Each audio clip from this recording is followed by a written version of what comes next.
I want to welcome the GMs and the wives, the godly men and the warm, inviting, feminine, empathetic women out there. I titled today's video topic, and for those that are just joining, my name is Thaddeus, and this is the Regal Change YouTube channel.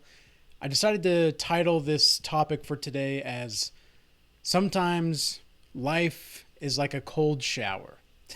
And the reason that I wanted to title it like this is because sometimes in life we don't want to do things that we have to do. And sometimes in order to grow, we have to make ourselves uncomfortable. We have to get to a point in which we are purposefully trying to earn strength internally. And that sometimes takes voluntary action into uncomfortable situations. And of course, life is not always like this, but a lot of the times life is uncomfortable. Life is something that many people want to steer around. They don't want to actually fully commit to life. They don't want to stay consistent to life. And out of all of the people that I've ever met, the most successful and the most internally happy and joyful are the ones that are consistent and the ones that have compassion for themselves and for others. Everybody else is basically operating in the matrix, as far as I can tell. Or they're operating in the matrix and they don't want to be. They've realized the matrix and they want to get out. And here's the thing. I am someone that has one foot in and one foot out of the matrix. I'm not to say that I'm lukewarm in my spiritual practice or anything of the sort, but there are still things that I'm working through in my own life to get 100% out of the matrix. And I'm not even really sure if you can get 100% out of the matrix. I think it's more of something that you just see through at one point in time. Because ultimately, what's going to happen down the line? And this is something that made me very nihilistic growing up. I was someone that saw the world for what it was, but I didn't want to believe it. So I became nihilistic in a lot of the things that I would believe or say about life for myself. And it wasn't empowering to me. It was actually emboldening me to decrease my overall satisfaction and trajectory and ambition in life, because I didn't believe that life was really worth living for a lot of the time. And to be fair, I mean, there was a lot going on in my life where if most people were in my shoes at that time, I would say that they probably would have thought the same thing. You know, it's not really fun to go through certain things in life, and it's not really fun to feel as though everybody's trying to make you out to be the fool, and yet you're the one that sees through all the BS, and you sometimes don't want to play the game of life. You really just don't want to play the game of life because you see it as a game. It's just a game. And everybody else seems to take this game super seriously, or they just take advantage of other people, and it's really disgusting to look at, and it's really disgusting to see. But you actually get to a point later down the line where, at least for me, I started seeing value in the game of life.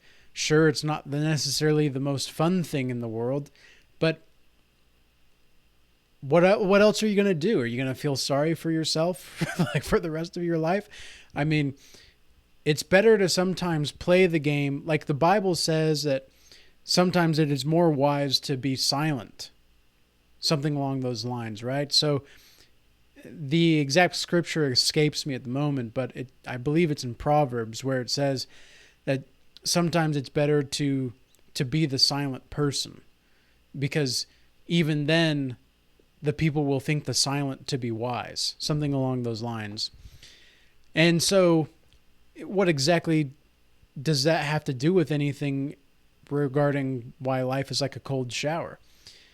Have you ever taken a cold shower and not screamed your head off?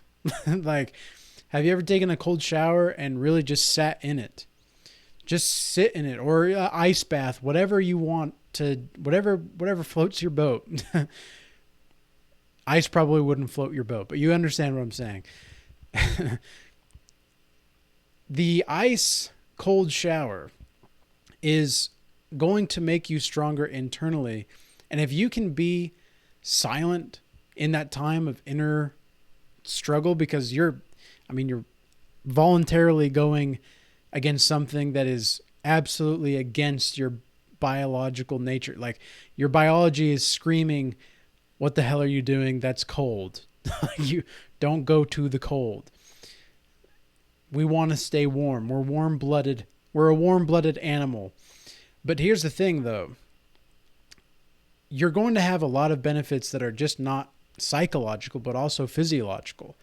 There have been studies that have shown that cold showers and actually confronting that coldness internally and allowing your body to warm up afterward, your body's going to increase in metabolism. Your body's going to increase in the ability to fight off fat. And then psychologically, you're just getting stronger overall as well, because you're voluntarily being in a situation that your biology is screaming not to be, and it's actually not really hurting you. Like, if you do get into super cold temperatures, there's a possibility that, there's a possibility of like a heart attack or something, or like frostbite. You don't want to do that, of course. But if you're short-term exposure to cold treatment, not only can this benefit those topics and those things about you, but also if you're someone that has ever been involved with complex personality disorder or PTSD in general, CPTSD, this is also going to help you. If you have ever been super anxious or depressed, this is also going to help you, because it automatically changes your physiological structure and your well-being to say, okay, we're online. We're online. We are activated. And this is one of the things that is going to really put you in a position to get after it in life. Here's what I've had to learn as well about life in general when it comes to personal growth and when it comes to just doing what you need to do. Because most of the people that you're around, if you have a day job or anything like that, and you're like, you've got a side business, or you're trying to just be better. It doesn't even matter if you're an entrepreneur or not. If you're just someone that wants to be better, the likelihood that you're around people that are crabs in a bucket and that you don't even know about it is pretty high. You probably don't even know that they're crabs in a bucket because you're just so used to being around those kinds of people. Like, why wouldn't you be around these kinds of people? But here's the thing, right? If you're around those kinds of people that are putting you in a position, consciously or unconsciously, to not grow and to not allow yourself to grow, it's going to be very, very difficult for you to see through the illusions of the matrix and see through the illusions of reality in general. Because you're so used to being around certain people and acting a certain way that, well, you don't even know what it would be like to not be in those situations. And so sometimes you need to actually get in the cold shower of life. You need to put yourself in a position where you're uncomfortable and all of your senses are activated, your intuition's heightened, your instincts are heightened. Sometimes chaos and thriving in chaos is going to be the best way to grow. And so I know for me specifically, one of the biggest mistakes that I made in a business that I had years ago, it was the first business that I had. I had two other people that I was working with, one person primarily, but two people that I was working with on this business. And we all had like a 33.33% part of the business, right? We were all sharing it equally. And something that I learned from that, because we had so many different, like, even though it was three, it was still like too many people trying to make decisions. And so we got to the point in which I was like, I need to make these decisions, but I can't keep trying to consult with my other business partners if I need to make this decision. I need to just make the decision. But I was reluctant to do so. And I was reluctant even still to like a year and a half, 2 years ago. I didn't want to make certain decisions. I didn't want to be a loving authoritarian, let's say. And when I started being more of a loving authoritarian in my relationships with women and just with people around me in general, it's like, I'm willing to submit to God alone. And I'm willing to submit to someone that obviously has the outcome that I would desire. But apart from that, I am not going to submit to anybody's will that I do not see the outcome which I desire. So I'm going to take complete control over my life in everything that I can and completely let go of the things that I cannot control. Well, how do you do that? And how do you know what you can and what you can't control? And how do you let go of the emotions of what you can't control? Because sometimes it can be really frustrating to not be able to control the things that you want to control. And it's not necessarily because you're a control freak. It's because, well, you have a plan of action in life and you have a certain standard that you want to meet in whatever that you're doing. And if you're not meeting that standard, something needs to change. But if you can't change it and you're like locked into like a contract or something, it limits you with opportunities that you could otherwise have not limited yourself. You actually self-limited yourself without even understanding it until it was too late. So how do you let go of those emotions? Well, this is where the cold shower comes into play metaphorically and in actuality. What a cold shower can teach you is to really sit with the uncomfortableness. Because a lot of life is going to be uncomfortable. And you've got to just be able to roll with the flow and go with the flow and be able to adapt and change as needed, as uncomfortable as it may be sometimes. Right now, I'm going through a completely whole new routine change. I'm completely switching up my routines. And it's really throwing me off here for the first few days. I started completely shifting my routines on Friday last week, and it's Monday today when I'm filming this. So it's only been a few days, and I'm still getting used to the change altogether.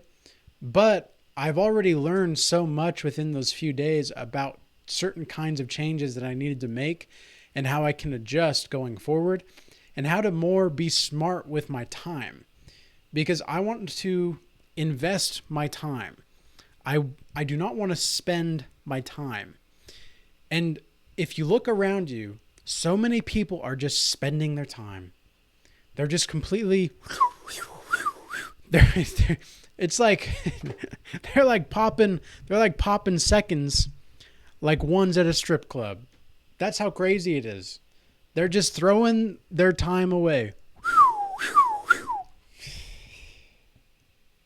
And I don't want to do that. I just don't. I want to be able to invest a certain amount of time into something and then get a return on investment. Whether that return on investment is any kind of form of fulfillment or some kind of form of personal growth or financial growth, etc. I don't like having to invest in things in which I do not get an ROI. So what do I do then? I have to make better decisions. And when you're in the cold shower, sometimes what I think about when I'm taking a cold shower, if I'm doing anything like that, whenever I'm in an uncomfortable situation, when I'm at the gym and I'm going really hard in a workout, sometimes when I get to the place in which I'm completely focusing on the moment at hand, I think to myself, okay, this is it. This is where the real growth happens. Because right now, my body feels like it's about to die, even though I know it's not in my mind. I'm fully aware that I'm not going to die if I go another 10 seconds at this sprint that I'm doing. I know I'm not going to die, but it feels like I'm going to die right now. Okay, this is where the growth happens. Because if you can push past that little stop, you're going to die feeling, that's where you just unlock a spiritual nugget of wisdom of some kind almost every single time. almost every single time. And it's the same thing with cold showers. It's the same thing with working out, etc. And sometimes it's the same thing with practicalities of life. Whenever there's a situation that you just think, man, I don't know if I can do this. And guess what? You're not alone. Almost everybody in the world has thought that thought. I don't know if I can do this. But you have to keep going hard. And believe me, like, I'm not telling you that you don't need to do your job, because obviously you need to do your job. But if you've got something that you're more passionate about, and I don't, hold on. Let me rephrase this. If you've got something that you find more fulfillment in, and you're still getting the job done, you're still doing what you need to do, then, like, if you're at a day job or something, like, who the cares about these people? Because they don't care about you. You're literally building for somebody else's dream. They only care about you because of what you can just put into the cog of their machine. That's it. And that's the unfortunate reality for a lot of the corporate world today. And I'm not saying that you shouldn't do your job. I'm not saying that you shouldn't want to be the best possible position at your job. But if you've also got something that you're working with on the side, and you've got something that's bringing you more value to your own life, focus on yourself and be okay with being uncomfortable if you have to focus on yourself. It's going to be that way until you get to the certain place that you want. And sometimes there's no time to listen to what other people have to say about your dreams. There's just not. So with that being said, I hope this message was useful and insightful. And until next time, peace be with you.